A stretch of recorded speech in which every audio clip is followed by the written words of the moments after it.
Mister Allegretti, è arrivata purtroppo la sconfitta contro la Casatese Merate, non porta bene giocare a Sona perché in casa ultimamente si è inciampato spesso.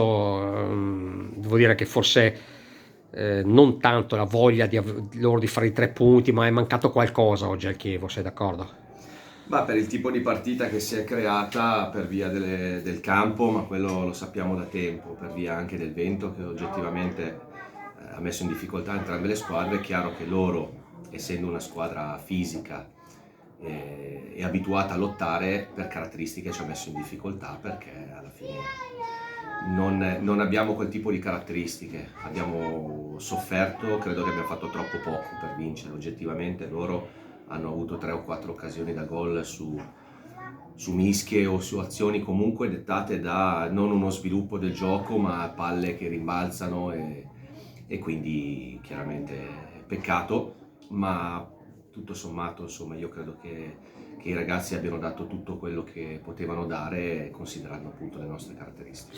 È chiaro che adesso questa sconfitta toglie anche quello che poteva essere l'ultimo obiettivo, cioè quello dei playoff, lasciando stare appunto gli obiettivi. Cosa bisogna fare adesso per finire bene questa stagione? Cioè trovare le motivazioni all'interno del gruppo, la professionalità, la maglia, il nome importante da difendere, quello no, punterei su quello, dico.